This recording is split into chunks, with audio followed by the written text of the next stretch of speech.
Puji Tuhan, salam sejahtera di dalam kasih Tuhan Yesus Kristus. Bapak Ibu Saudara, dimanapun Bapak Ibu berada, khususnya buat seluruh keluarga GPDI El Shaddai Magelang.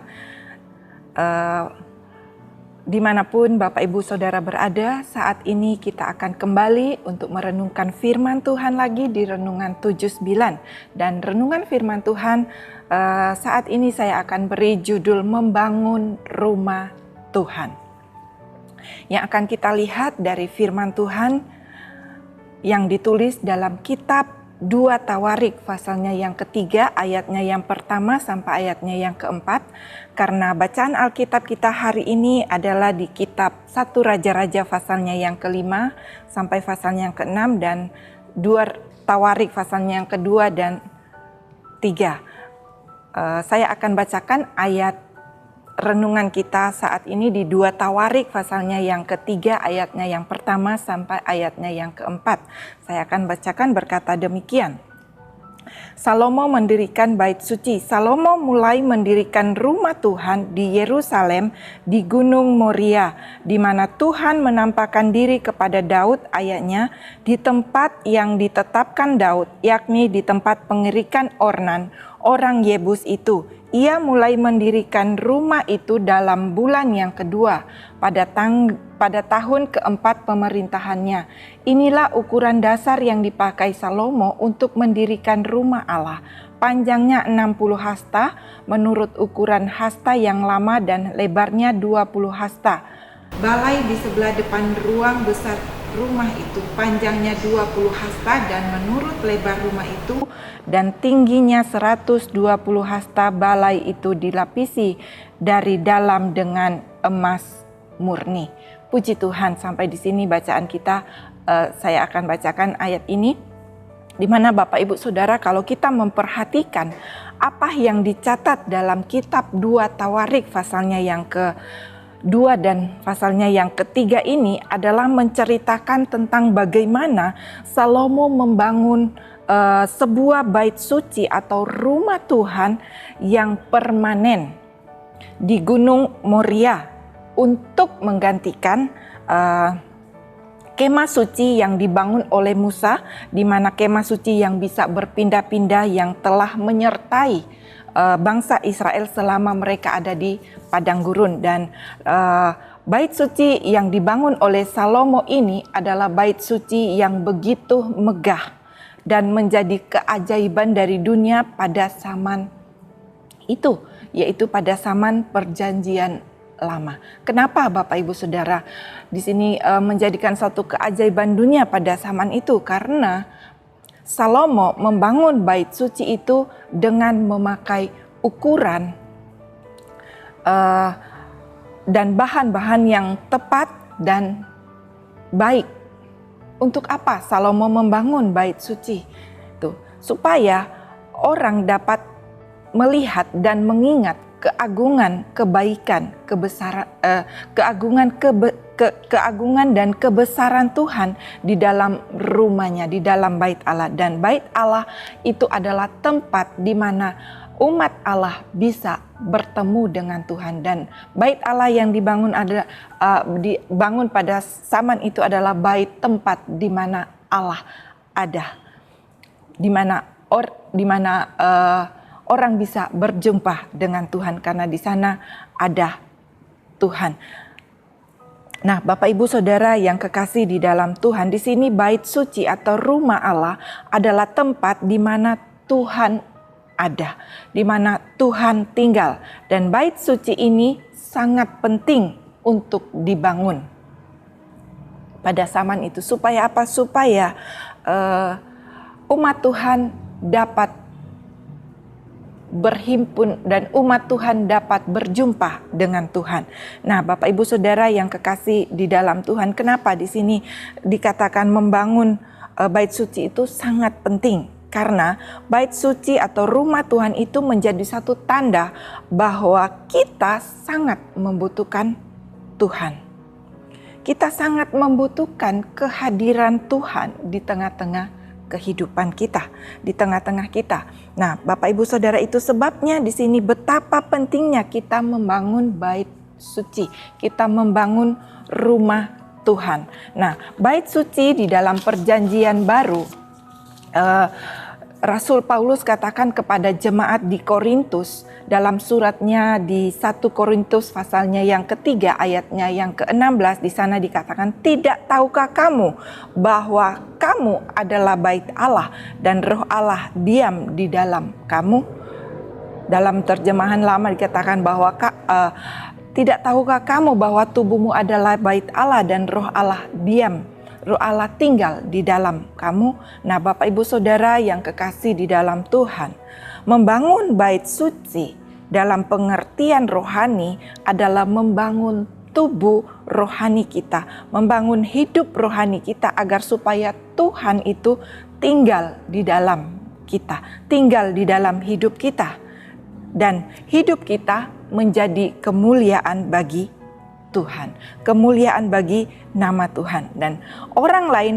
Dan ketika Tuhan tinggal dalam kehidupan kita dan hidup kita menjadi kemuliaan bagi nama Tuhan, maka orang akan melihat hidup kita itu ada Tuhan di dalamnya. Hidup kita penuh dengan kemuliaan Tuhan. Nah, Bapak Ibu Saudara, bagaimana caranya kita membangun hidup kita sebagai orang percaya yang mendirikan dan memelihara rumah Tuhan, memelihara tubuh rohani kita? Apa saja yang dibutuhkan? Di sini kita akan melihat ada beberapa hal dari firman Tuhan ini yang dapat kita lihat untuk menjadi pelajaran dalam kehidupan kita sebagai orang-orang percaya, sebagai tubuh Kristus. Nah, yang pertama adalah sebagai bait Allah. Nah, yang pertama adalah dalam cara agar kita dapat, cara kita membangun hidup kita sebagai orang yang percaya kepada Tuhan, yang mendirikan dan memelihara rumah Tuhan adalah kita membangunnya sesuai dengan ukurannya Tuhan. Membangun sesuai dengan ukuran yang ditetapkan oleh Allah. Nah, di sini kita dapat lihat, dicatat pada ayatnya yang kedua dan yang ketiga, saya akan bacakan. Ia mulai mendirikan rumah itu dalam bulan yang kedua pada tahun keempat pemerintahannya. Inilah ukuran dasar yang dipakai Salomo untuk mendirikan rumah Allah. Panjangnya 60 hasta menurut ukuran hasta yang lama dan lebar 20 hasta. Nah, Bapak Ibu Saudara, dalam kita membangun untuk mendirikan rumah Tuhan, dan kita dapat memelihara rumah Tuhan itu adalah kita membangun sesuai dengan ukurannya Allah, sesuai dengan ukuran yang Allah sudah tetapkan.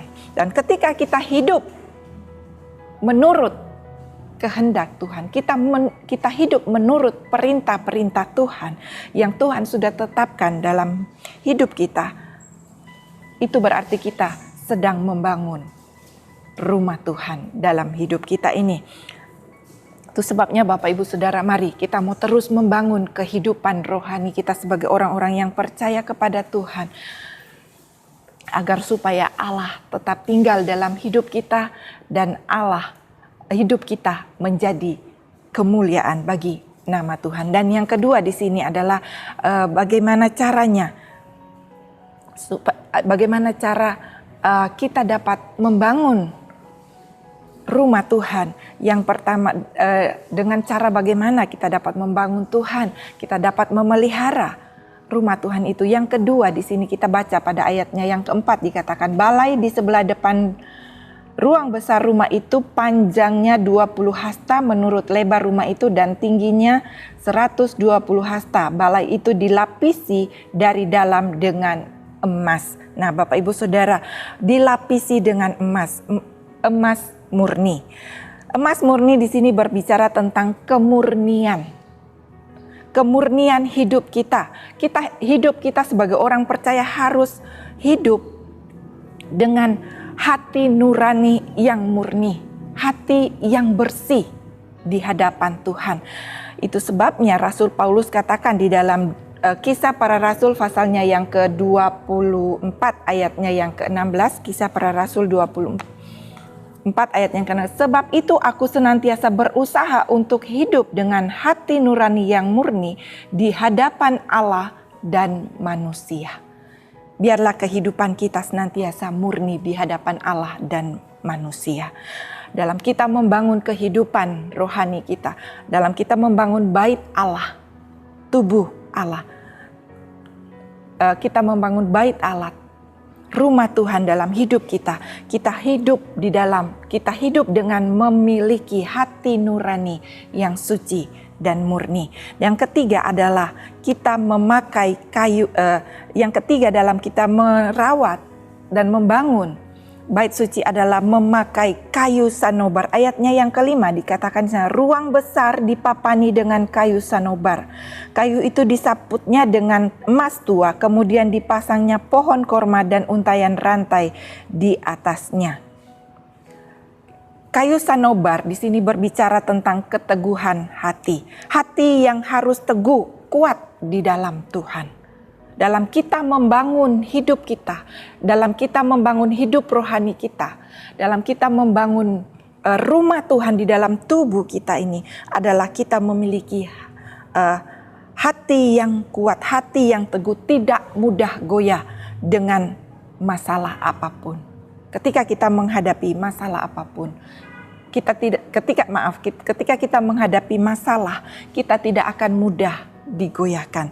Itu sebabnya di sini kita lihat Salomo memakai kayu sanobar. Kayu sanobar adalah kayu yang sangat kuat. Dan yang keempat adalah Salomo menggunakan batu permata yang mahal. Dan batu permata yang mahal itu dicatat ayatnya yang ke-6 dikatakan demikian. Ruang itu dilapisinya juga dengan batu permata yang mahal-mahal sebagai hiasan, sedang emasnya emas perwaim. Nah, Bapak Ibu Saudara yang kekasih di dalam Tuhan, di sini Salomo menggunakan batu permata yang mahal. Ini berbicara tentang bayar harga. Dalam kita mengiring Tuhan, dalam kita membangun bait suci Allah, dalam kita membangun bait suci Allah dalam kehidupan kita, kita harus berani bayar harga. Agar supaya apa? Supaya kemuliaan Tuhan itu nyata dalam kehidupan kita. Kemuliaan Tuhan itu akan dilihat oleh Tuhan ketika kita berani bayar harga, ketika kita hidup kita penuh dengan hati nurani yang murni dan bersih dalam kita mengiring Tuhan, dalam kita melayani Tuhan, dan kita kuat di dalam Tuhan. Dan kita menuruti jalan-jalannya Tuhan, kita menuruti perintah-perintah Tuhan. Maka di sana kita dapat membangun bait suci, rumah Tuhan yang kuat. Itu sebabnya Bapak Ibu Saudari, mari kita mau terus membangun kehidupan rohani kita di dalam Tuhan. Agar supaya apa? Supaya Tuhan tinggal dalam hidup kita. Dan kemuliaan Tuhan itu terpancar dari kehidupan kita.